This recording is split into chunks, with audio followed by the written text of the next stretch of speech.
All right, before we start talking about integrated rate laws, let's go ahead and think back to what the rate expression and the rate laws show us. So a rate expression will allow us to compare the rate of consumption of reactants to the rate of formation of products. And using the stoichiometric coefficients, we can compare how these rates compare. Okay? Whenever we think about a rate law has a general form that looks like this. We have rate equals k times a to the x.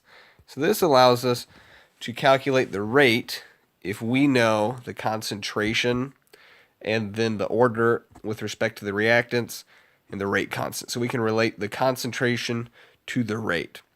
So now as we start to explore integrated rate laws, what we're going to be able to do is we're going to be able to predict what the remaining concentration of a reactant is with respect to time. All right, so we'll go over how to actually integrate this in class later. But what we want to start out with is go ahead and look at this sample reaction here. So we have A going on to form some product. So we can write the rate expression from this. We can write it right here. Negative delta A over delta T. So the change in concentration over the change in time. That's the rate expression. We can also write the rate law. So K times A to the first, because this is a first order reaction.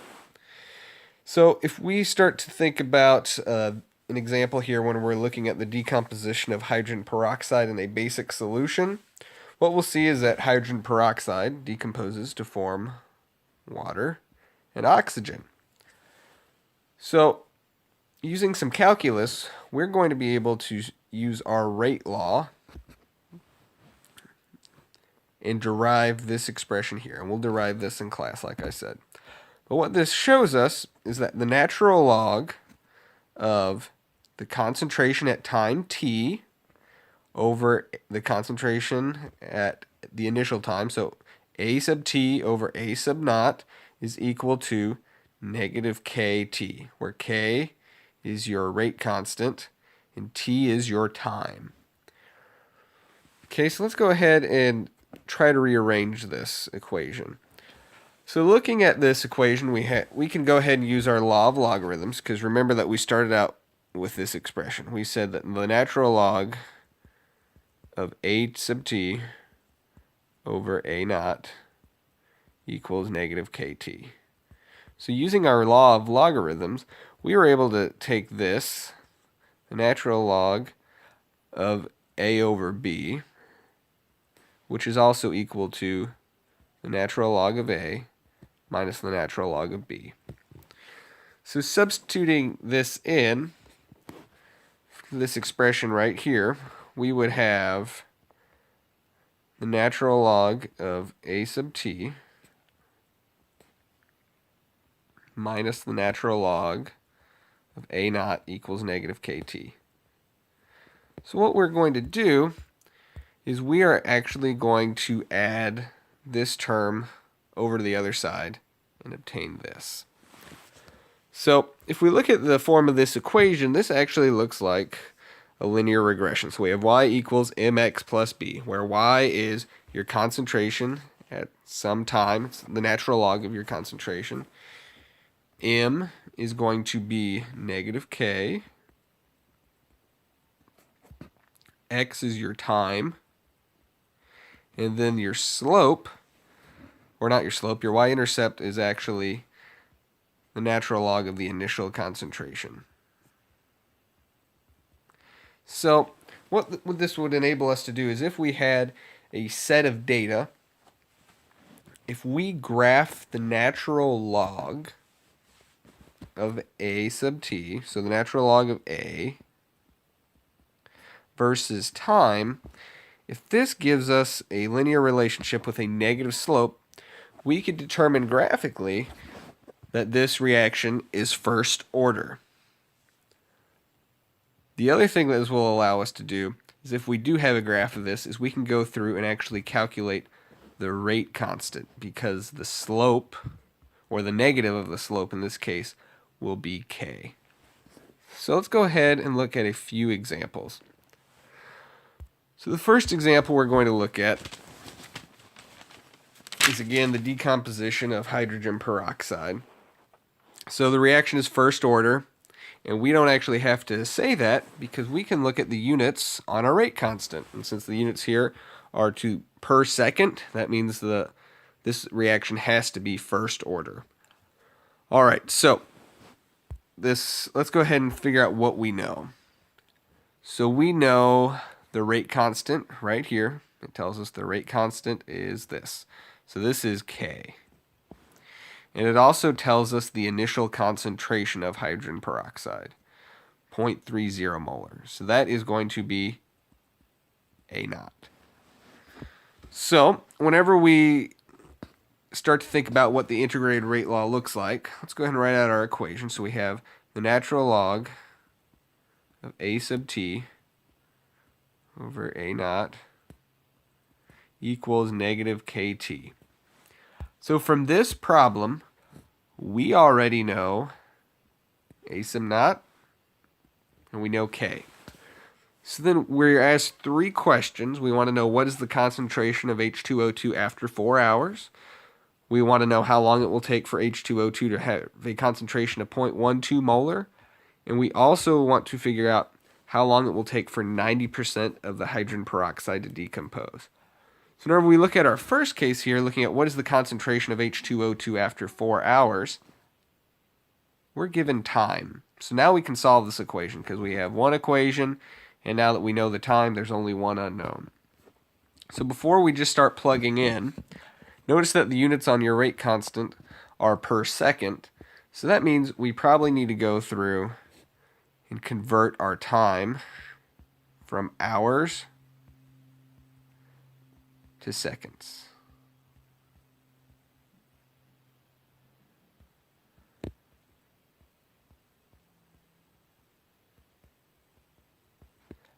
All right, so we should find that this 4 hours is equivalent to 14,400 seconds. So now let's go ahead and start to plug into our equation to figure out what the concentration is.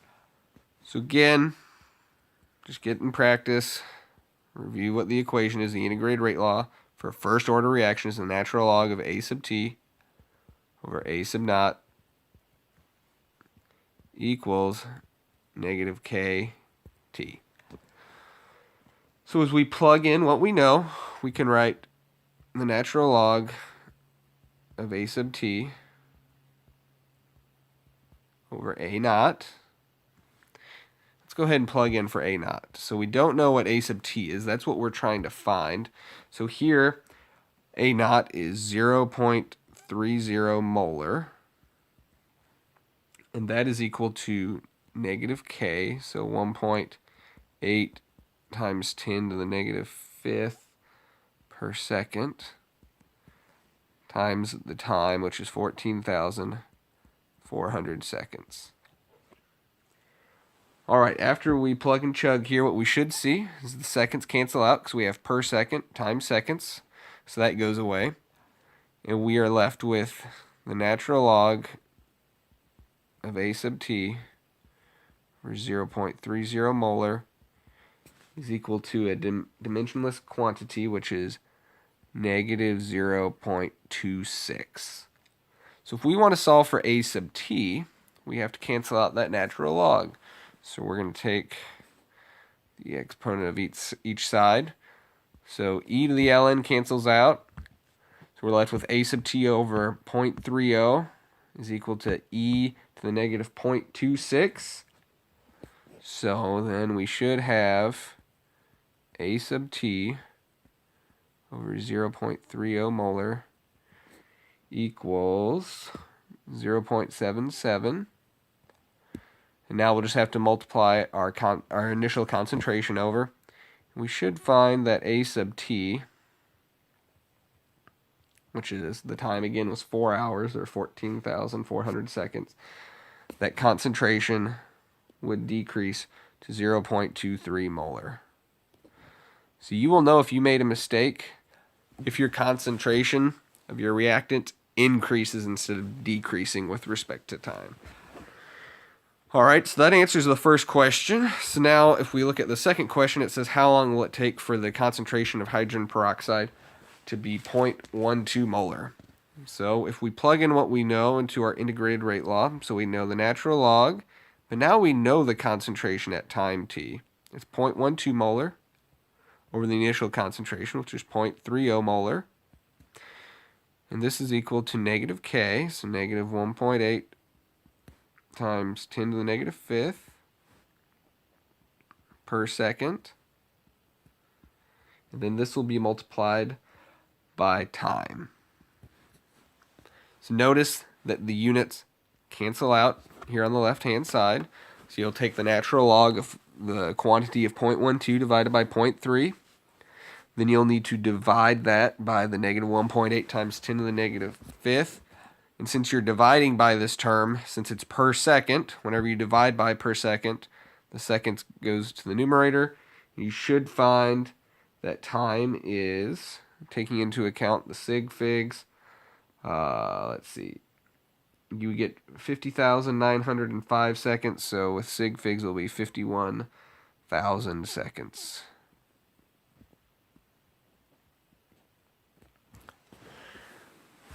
All right, and now the last question asks us how long will it take for 90% of the hydrogen peroxide to decompose?